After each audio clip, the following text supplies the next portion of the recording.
Welcome back to the Fairology podcast, where we talk all things health and social care. Today we're talking about the academy journey, and joining me today I've got Iyad. I'm Iyad Hanash, I'm Head of Contracts at Embark Learning. I've also got Maria. I'm Maria and I work for Fairway. And of course I've got the ever-present Alex. I'm Alex O'Neill and I'm the Operations Director for Fairway Home Care. Well, welcome everyone. We're going to go and explore a bit more detail now around the academy journey, which I know is a couple of questions we've had in since the last podcast. So who's going to start me off? I know there's a 3-letter acronym that you use, MCP, and I'm wondering what an MCP is and what that journey looks like when you come and join in at Embark or Fairway. Well, let me just start off the process of MCP and what it is, what it means. Yeah. My care portfolio is a project and a programme that goes back some 8 or 9 years now.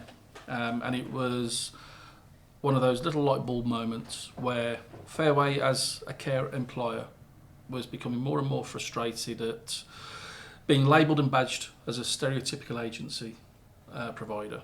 And we were running out of excuses or reasons or justification as to how we could be perceived as being different in the marketplace when we were effectively recruiting the same agency carers that were on the circuit. Mm-hmm. So we had a situation where, despite how much we cared about training and development, we were still largely recruiting from the same pool that other care recruitment agencies were operating within.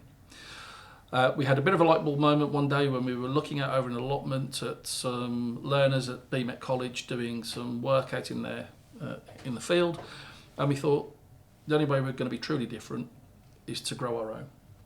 A number of chance meetings and opportunities arose whereby we started working with a local college of further education based in Birmingham, and their business development team engaged with what Fairway wanted to do. Mm-hmm. And from there, we embarked on an incredible journey, really, that has taken almost a decade to get to where we are today. The care portfolio was Fairway driven in terms of what we wanted as an employer to provide our carers of the future with the skills needed to do the job. So it wasn't CV writing and interview skills and presentations.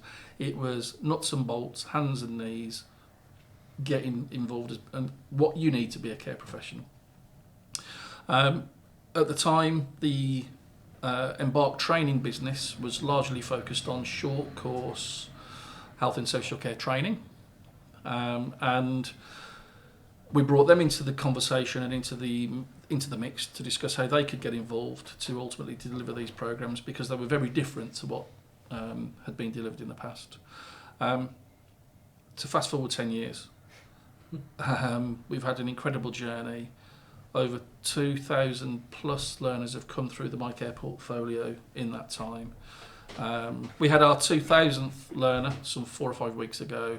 The more impressive stat from an Embark perspective is that 700 of those came in the last academic year alone. Oh wow! They're They're already on target this year to reach 1,000 learners in the next academic year alone. So Alex has stolen our thunder. You can talk all the good technical bits, and you can explain how it we've got all the work being done over here and all the glory being taken over here. I see. That's very much how it works. But most importantly, the programme has evolved and developed immeasurably since the first inception way back when, where we managed to get 50 learners through in that entire year. And Embark have been absolutely pivotal to that. But I think the unique relationship between the two has been the driver, because Fairway are at the coalface, operating with 150 or so other care providers out there. So we've got a finger on the pulse about what's needed at the coalface. We've got an amazing relationship with the development team at Embark, and what Iyad, who is the genius and the guru behind the Embark Academy and the Academy concept and how that's grown and developed, the relationship means that ultimately there's an ethos, there's a strategy, there's a focus, there's a direction of travel, and every one of us that's involved across both businesses are only here ultimately so that people like Maria and her journey can be evidenced and spoken about, because these are the guys that inspire us to keep doing it every day. In terms of the academy, this is the man you need to talk to. Yeah, awesome. So it was first of all born out of a need from Fairway, experiencing this need within the sector. What drives it today? The learners. Yeah. In a word, I think that the academy, as Alex alluded, it's a vehicle that's completely centred around the learner, and hopefully that will come through in our conversations today. We've had to develop an infrastructure that allows us to deliver high quality programs. That goes without saying, because we wouldn't be funded, we wouldn't be working with some of the stakeholders that we're working with, some of the, to achieve a direct funded government contract, you need to be a high quality provider. Mm-hmm. And for a provider that's niche, that's our size, it's very rare for that to happen. So over the years we've been developing, a lot of investment has been going back into the academy and developing capacity and capability around learner recruitment, learner onboarding, quality delivery, audit and compliance. So we had to tick all the quality boxes, and all of that basically has culminated in a very successful Ofsted visit back in October 2022, and that was the rubber stamping really that we're very proud of. Yeah, quite rightly so, I suggest. So so that's sort of the strategic and the key touch points along that path. But Maria, what does it actually mean as a learner? So how long have you been with Fairway? A couple months, but I was in both plays last year, so it's helped a lot. Finally, I'm getting back to myself, and it's just been amazing. I do like working for them. I like the people who work with them, and I like to work with old people as well, so it's amazing. I like to. And how did you find Embark? Where did you first discover them? Went to Job Centre. Job Centre sent me on the course. Mm-hmm. And the first day when I went to the course, that was the first day I went out after 3 months because I was stuck at home. Mm-hmm. I spoke to Lisa, and I was telling her how much I don't want to be here because I couldn't act with other people. I just couldn't. And she said, "Don't worry, if you stay here, you will be fine." And I was. She was standing by me all the way through the course, and I had the bad days. I had breakdowns, and because that was the first time I was actually speaking to people after the 3 months, and then after the course I had my job. So how long was your course for? 3 weeks, I think. It was 3 weeks. Wow. So you saw you're noticing yourself and this turnaround within how many weeks? First week was really, really hard, and then I was bringing myself back up, so I was enjoying actually going to the course, meeting new people, and because they were standing by me all the way through, if I have any breakdowns or if I have any time when I needed to speak to somebody, that was always there, always.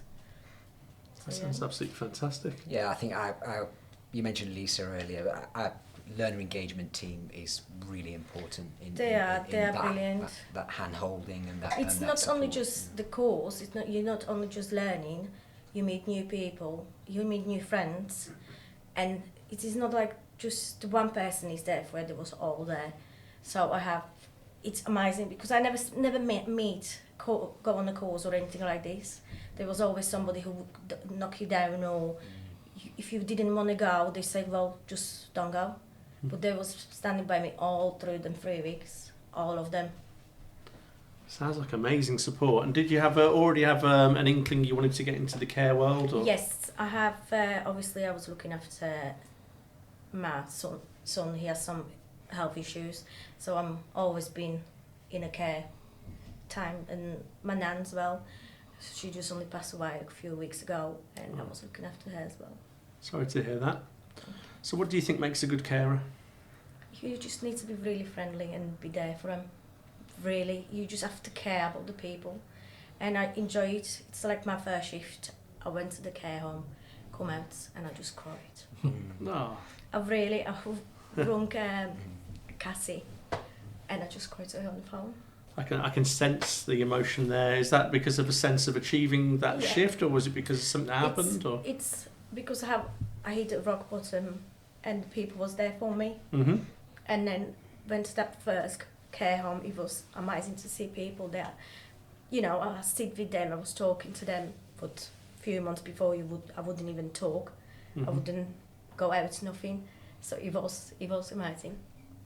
This is more than a job. It's more than a job. Yeah. Sorry. That's quite all right. You're allowed to have a tear or two here today, I promise you. So, Maria, I'm really intrigued and fascinated. What were you doing before the Embark journey? What was life like?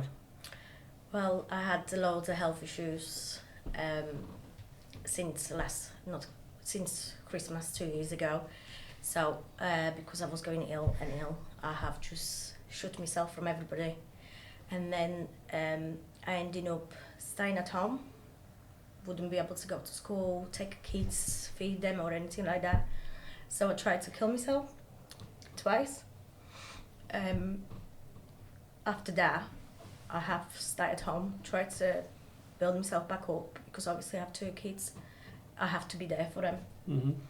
And it's my daughter basically who pushed me to go, please mum, go to that course, maybe it will help you. And I did. And it is really best things what I did. Did you have other support around you at the time? Yes. That day when I tried to kill myself, I didn't think it's anybody there. So yeah, it's the support that I had. So yeah. And how long was it between that incident and getting involved in something like Embark? Was that a long journey, or is it something that you were aware of? Or? Well, I always think what I did was cry for help. So there was about just 3 months before that. 3 months after I went to the course. So yeah. So within the 3-month period, you got to a point where things seemed like there was no path. Yeah. Can you remember a moment that's happened where you suddenly realised actually there was a future again? When I was the first meeting, the introduction with Lisa, I have done because I wasn't thinking I would even pass any test, or I could write, or could anything. And I have asked Lisa to come stay with me outside. We had a talk, and I told her, I said, listen, I didn't want to come here. It's just first step. I just don't know if I can do it. Mm-hmm. And she was like, well, Maria, you can. We are all here for you. Please come back, because you're doing really well. And since then, I came every day.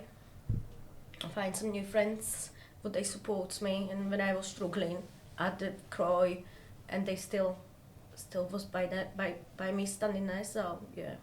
I think it's because you've got an incredible story. Everybody have story. Everybody have journey. Sometimes it's not incredible though. Yeah, but if you have the help and you know you loved, I think that's most things when the people don't give up on you. What was the one surprise element of Embark training that it's given you that you perhaps didn't expect when you first started the course? I didn't think I will feel comfortable there, because for me, I wouldn't speak to people, and I'm always thinking everywhere I go, the people are be horrible, nasty, or they wouldn't take a time with me, and they did. So yeah, it was brilliant. Wow, I mean, that is just an incredible journey that you've been on, and thanks for sharing that. I think we started off with some high-level points around what training looks like, and we go and get an experience like that. Did you ever think the impact of the training would go something like that? I think it takes your breath away, really. I think if we can sum up what the Academy is all about, it is about giving people a chance, people that have, for whatever reason, have not had a good journey at school or at college. They think that they've been written off, or there aren't any opportunities, no one's listening. So the Academy isn't just a training provider, it's more than that, and I think the people make that, and if it can be summed up, it's about giving people like Maria a chance and goals and structure, and I'm really proud.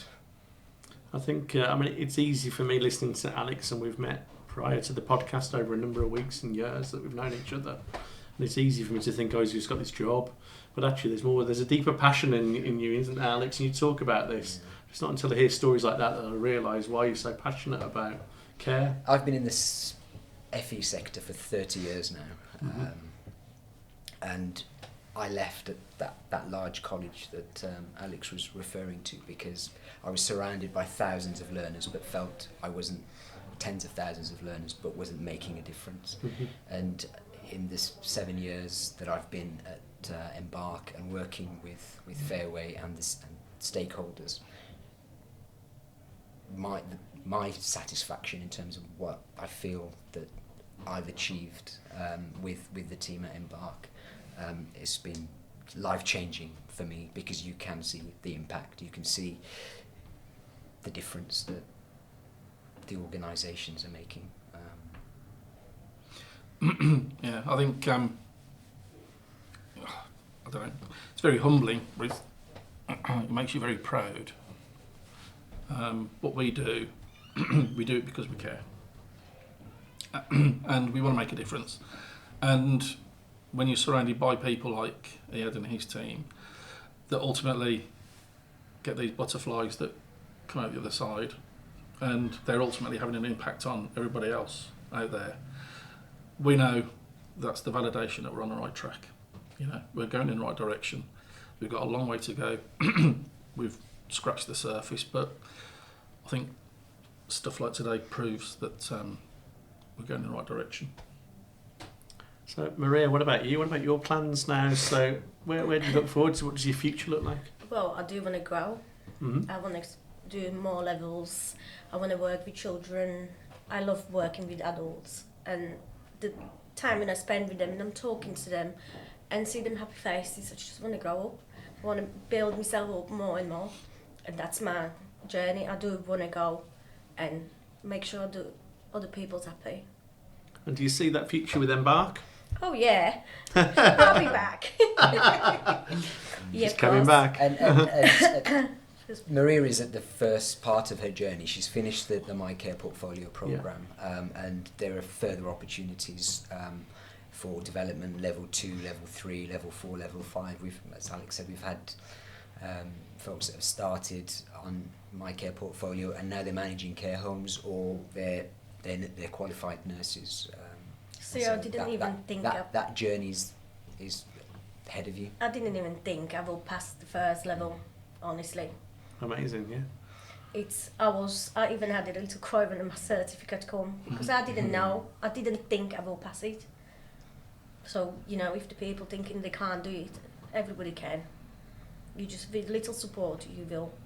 I think you need to know that it's feedback like that makes us work as we do to do it. Going. Thank you. Well, crikey, that's been quite a journey for all of us today, so I think that's enough to be getting our heads around. I'm going to wrap the podcast there, but an immense thank you to Maria for sharing her story.